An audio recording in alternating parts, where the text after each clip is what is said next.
कि द्वंद्व कहाँ तक पाला जाए, कि द्वंद्व कहाँ तक पाला जाए, युद्ध कहाँ तक टाला जाए, तू रणा का वंशज फेंक वाला जहाँ तक जाए। हेलो नमस्कार, गुड इवनिंग मेरे शीर्षेनियों, इंडियन सिलेक्शन अकेडमी में आपका दिल खोलकर स्वागत है। हो चुका आगाज, लड़का युग बदलने की है तैयारी, जीत उसी की होगी जिसका संघर्ष है जारी, जो पसीना बहाएगा मैदान जीत कर ले जाएगा। जय हिंद साथियों, आज की क्लास में फिर से डिस्कस करने वाले हैं। कुछ रीजनिंग के क्वेश्चन इस भाग में छूट गए तो फटाफट से उनको बिना देरी के स्टार्ट करते हैं। और जब जब मंजिल ने हौसलों से कहा कि तेरे बस की बात नहीं, जब जब मंजिल ने हौसलों से कहा कि तेरे बस की बात नहीं, हौसलों ने मंजिल की आंखों में आंखें डाल के बोला चल झूठी तेरी इतनी औकात नहीं। ठीक है, तो आज की क्लास को बिना देरी के स्टार्ट करते हैं। पिछली क्लास में हमने 6 क्वेश्चन बनाए थे, इसमें देखेंगे आगे क्वेश्चन नंबर है 7 नंबर क्वेश्चन है, उस विकल्प का चयन करना है जो तीसरी संख्या उसी प्रकार से संबंधित है जिस प्रकार से दूसरी संख्या पहली से है।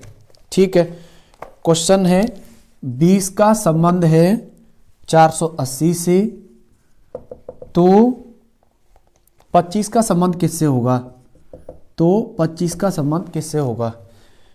बनाओ इस क्वेश्चन को। इसको बनाएंगे तो एक काम कीजिएगा, 20 का स्क्वायर कर दीजिएगा। 20 का स्क्वायर करेंगे कितना हो जाएगा, 400 हो जाएगा। ठीक है, और 20 में 4 से गुणा कर दीजिएगा। 4 से गुणा करेंगे तो 80, टोटल कर देंगे इन दोनों नंबर को, कितना बनेगा 480। वही पैटर्न इसमें फॉलो कर दीजिएगा। 25 का स्क्वायर करेंगे तो 25 का स्क्वायर करेंगे तो होगा 625, और 25 में 4 से गुणा कर दीजिएगा, 25 चौका 100, टोटल कर देंगे तो कितना बनेगा 725। तो 725 ही क्या होगा, इसका एकदम सही आंसर होगा। ठीक, क्वेश्चन है 6 मित्र एक सीधी रेखा में बैठे हैं।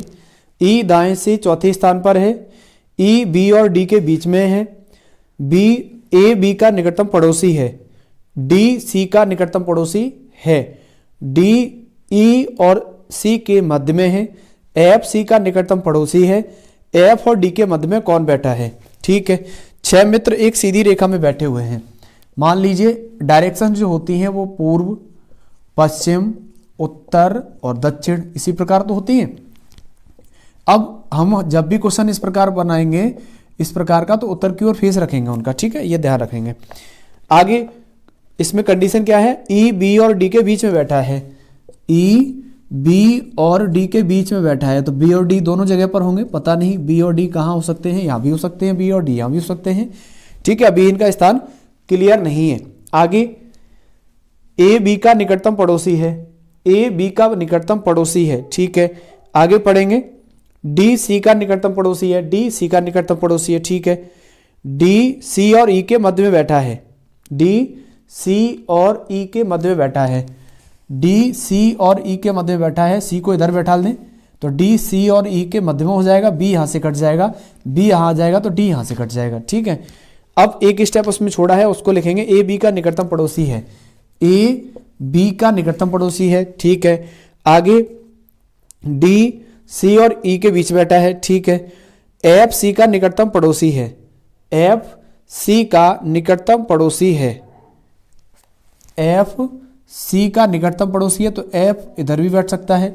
ठीक है, उसके बाद पूछा उसने एफ और डी के बीच में कौन बैठा है, तो एफ और डी के बीच में कौन बैठा है, कौन है, सी ही तो होगा, तो सी ही आपका आंसर है।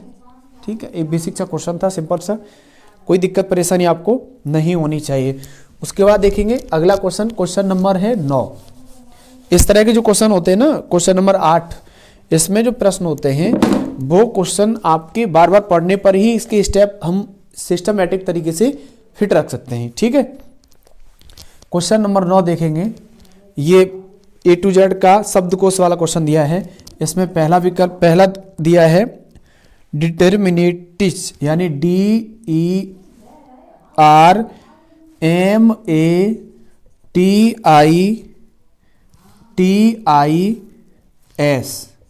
उसके बाद दूसरा दिया गया है डेसिस्टेंस, डेसिस्टेंस डी ई एस, डेसिस्टेंस।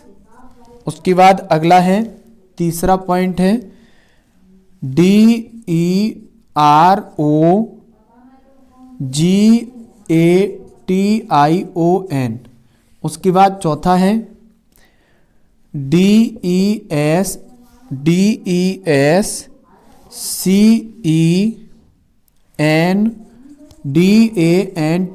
उसके बाद अगला 5 नंबर है DERELICATION।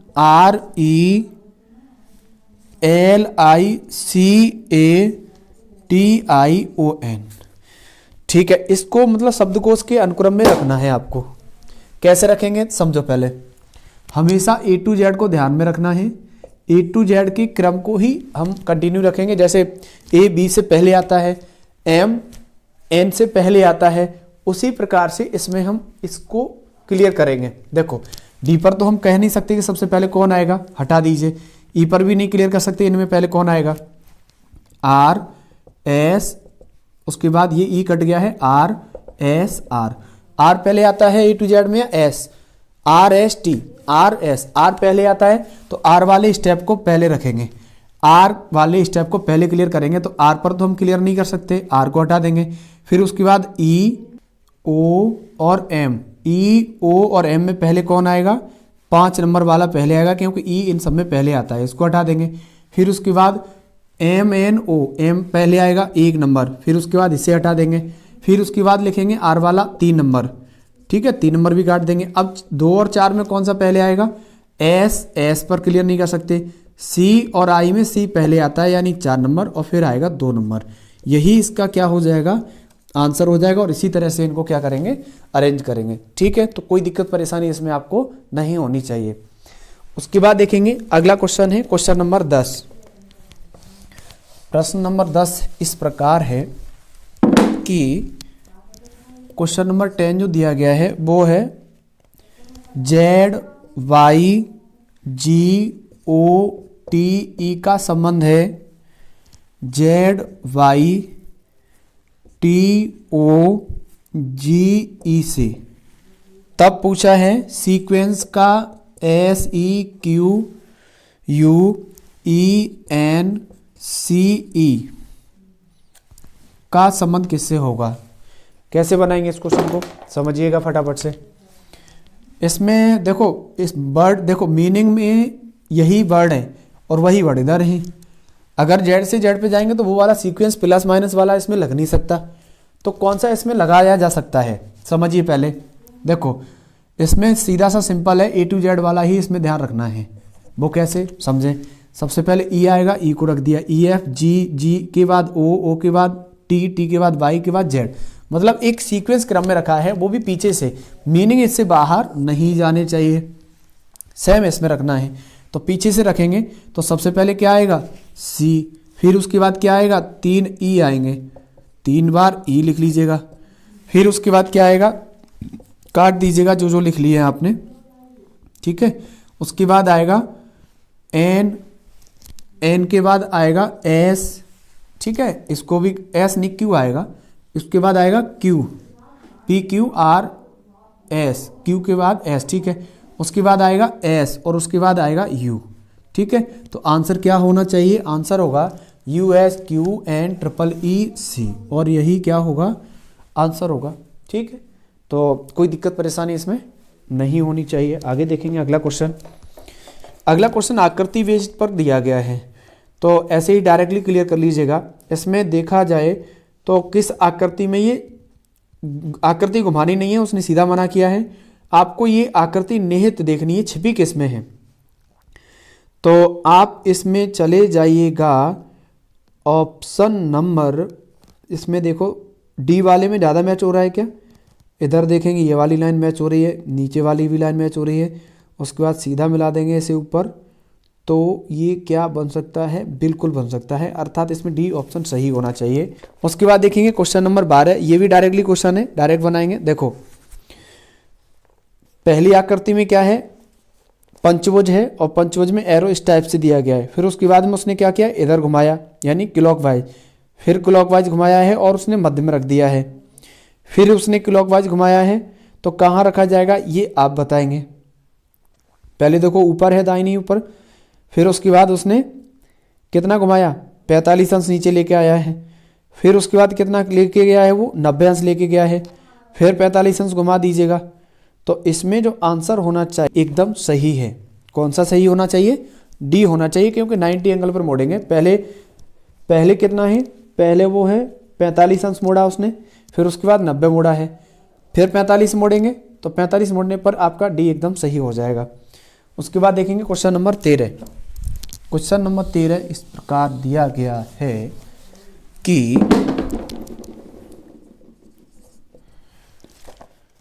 खाली जगह भरनी है आपको। A dash dash B dash dash A B dash C A dash B B C.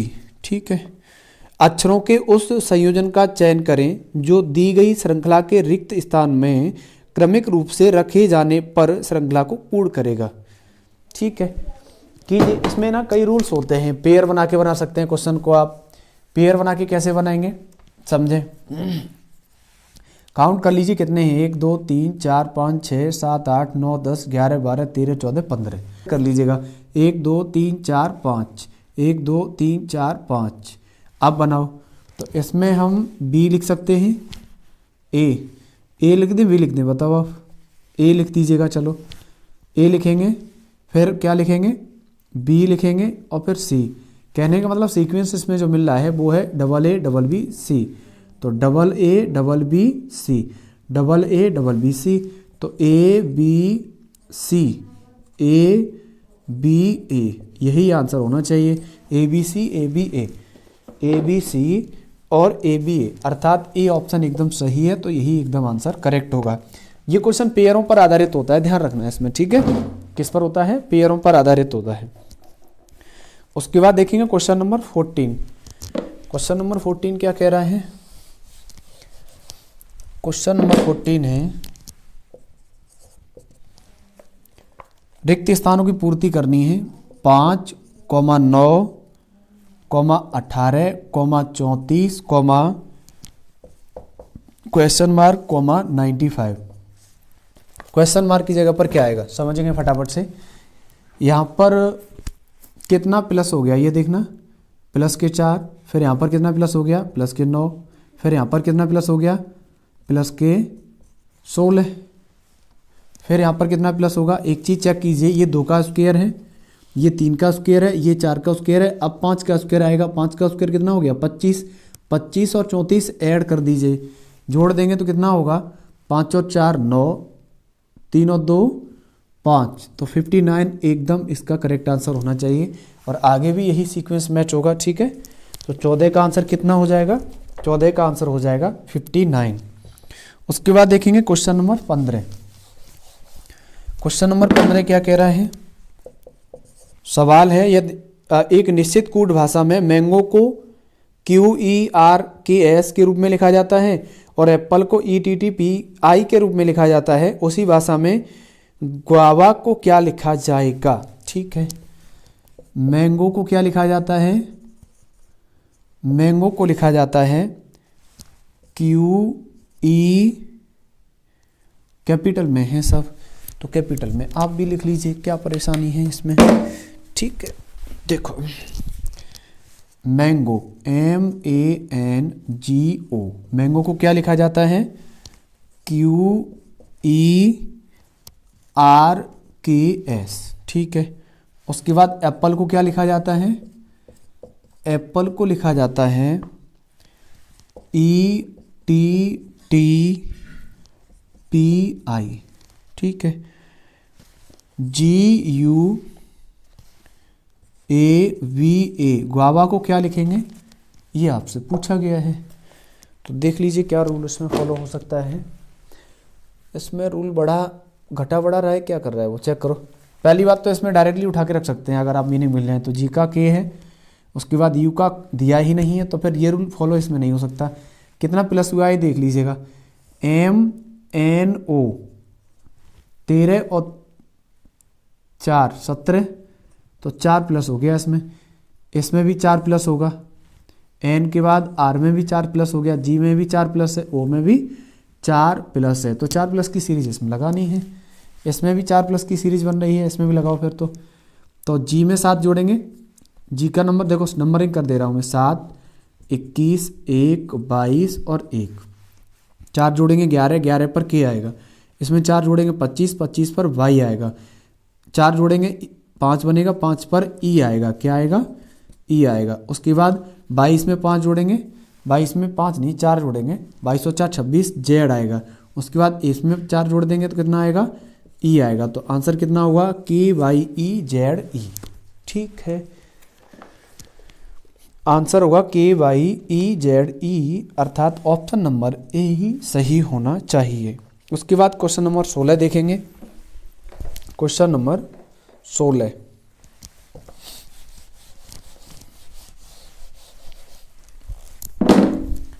16 number सवाल है। एक बंद पासा दिया गया है आपको। बंद पासा किस तरह से सॉल्व करते हैं सीख लीजिएगा, समझ लीजिएगा। इसमें दिया गया है 2, 1, 3, 5, 6 और यहाँ पर बीच में दिया है, चलो कोई बात नहीं बीच में बना लीजिएगा 4। ठीक है, 4 डाइस दिए गए। 4 डाइस बनाने की आवश्यकता, चलो बना दे रहा हूँ मैं, थोड़ा सिंपल तरीके से बना रहा हूँ। ठीक है, पहले विकल्प में है 1, 4, 6। दूसरा दिया गया है बी ऑप्शन, इसमें है 3, 5, 2। तीसरा विकल्प दिया गया है, इसमें है 1, 6, 4 और चौथा दिया गया है 2, 1 और 3। पूछा गया है उस पासे का चयन कीजिए जिन्हें दी गई सीट को रेखाओं पर मुड़कर बनाया जा सकता है। ठीक है, सबसे पहले बंद पासा को खोलेंगे कैसे ये बात समझिए आप। अपोजिट सतह इसमें देखते हैं तो 1 की अपोजिट कितनी होगी? 5 होगी। 3 की अपोजिट कितनी होगी? 6 होगी। यानी 1 की विपरीत सतह होगी 5 और 3 की विपरीत सतह कितनी होगी? 6। उसके बाद 2 की विपरीत सतह कितनी होगी? 2 की विपरीत सतह होगी जो डाइस वाला लास्ट वाला दिया गया वो हो जाएगी 4। अब विपरीत सतह दिखनी नहीं चाहिए, रूल तो यही कहता है। देख लीजिए जिसमें नहीं दिखेगी वही आंसर हो जाएगा।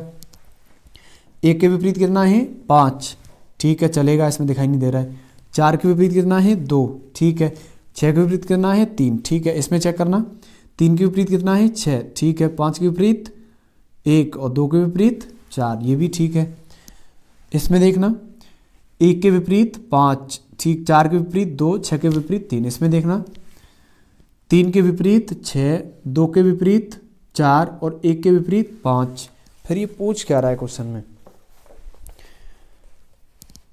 तो इसमें उसने पूछा है सीट की रेखाओं को मोड़कर बनाया जाता है, बनाया जा सकता है। कौन सा बनाया जा सकता है? पहले एक बार क्वेश्चन चेक कर लें। 1, 6, 4, 3, 2, 5, 1, 4, 6, 2, 3, 1, 3, 2, 1। ठीक है, इसमें कौन सा बनाया जा सकता है? इसमें तो सभी बन रहे हैं। देखना एक बार फिर से। 6 के विपरीत 1 के विपरीत 5, इसमें दिखाई नहीं दे रहा है, सही है। 4 के विपरीत 2 दिखाई नहीं दे रहा है, सही है। 6 के विपरीत 3 दिखाई नहीं रहा, तो पहला तो बन जाएगा। दूसरा 3 के अपोजिट 6, ठीक है। 5 के अपोजिट 1, 2 के अपोजिट 4, ये भी बन जाएगा। इसमें देखेंगे तो 1 के अपोजिट 5, 4 के अपोजिट 2 और 6 के अपोजिट 3, ये भी बन जाएगा।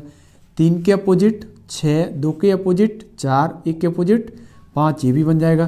तो इसमें तो चारों विकल्प ABCD बनने चाहिए। ABCD, इसमें चारों विकल्प सही हैं। तो इसमें चारों ऑप्शन सही होने चाहिए। इसमें हो सकता है प्रैक्टिस सेट में मिस्टेक आ गई हो। आगे देखेंगे क्वेश्चन नंबर है 17। 17 नंबर क्वेश्चन देखेंगे। विद्यालय शिक्षक और कर्मचारियों को कौन सा आरेख निरूपित करेगा? विद्यालय शिक्षक और कर्मचारी को कौन सा आरेख निरूपित करेगा? तो विद्यालय में कुछ शिक्षक होते हैं और कुछ शिक्षक होते हैं। तो कुछ शिक्षक विद्यालय में काम करते, कुछ कर्मचारी विद्यालय में काम करते हैं और कर्मचारी कुछ शिक्षक होते हैं और कुछ विद्यालय में काम करते हैं। तो ऑप्शन नंबर सी एकदम सही होना चाहिए 17 का। ठीक है, आगे देखेंगे 18 नंबर क्वेश्चन। क्वेश्चन नंबर 18 क्या कह रहा है? क्वेश्चन नंबर 18 इस प्रकार है कि IOM, NTR, SYW comma question mark. Question mark की जगह पर क्या आएगा बताइए फटाफट से। तो इसमें किस प्रकार से सीरीज बनाई जा सकती है, इसमें किस प्रकार से सीरीज बनाई जा सकती है। आई इंडियन रेलवे तो नहीं बनेगा, अपोजिट में नहीं है। फिर इसमें किस तरह से बना सकते हैं आप, आई का नंबर 9, ओ का नंबर 15, एम का नंबर 13, इसका 14, इसका 20 और इसका 18, इसका 19, इसका 25 और इसका 23। चेक कीजिए आप। 9 + 5 14, 15 + 5 20, 13 + 5 18, यही पैटर्न इसमें फॉलो कर दीजिए। 19 + 5 कितना होगा 24, 24 पर x, 25 और 5 तो देखो 26 पर d हो गया, 1 और 4 और ऐड कर दीजिए d हो जाएगा। और फिर w में 4 जोड़ देंगे तो कितना होगा 2, 3 इधर जोड़ दीजिएगा और 2 उधर, तो कितना होगा b, x d b एकदम करेक्ट आंसर होना चाहिए। ठीक है, तो इसका आंसर कितना होगा x d b। उसके बाद देखेंगे अगला क्वेश्चन, देखो 19 नंबर क्वेश्चन है, सेम पैटर्न पर है, आप स्वयं बना लीजिएगा। ठीक है, उसके बाद अगला क्वेश्चन 20 नंबर है। 20 नंबर दर्पण प्रतिबिंब पर दिया है। तो दर्पण प्रतिबिंब हमेशा किस प्रकार चेंज होता है, वो साइड से पलटता है। जैसे मान लीजिए अगर b इस प्रकार का है तो इसका दर्पण प्रतिबिंब देखेंगे तो b किस प्रकार हो जाएगा, इस प्रकार से हो जाएगा। तो इसी हिसाब से आप चेक कर लीजिएगा इसमें कौन सा ऑप्शन सही होना चाहिए। इसमें ऑप्शन नंबर सही होगा वो होगा आपका ए, पीछे से आएंगे MERC, MERC, option number B एकदम सही है। ठीक है, तो आज के लिए इतनी क्लास को रखते हैं।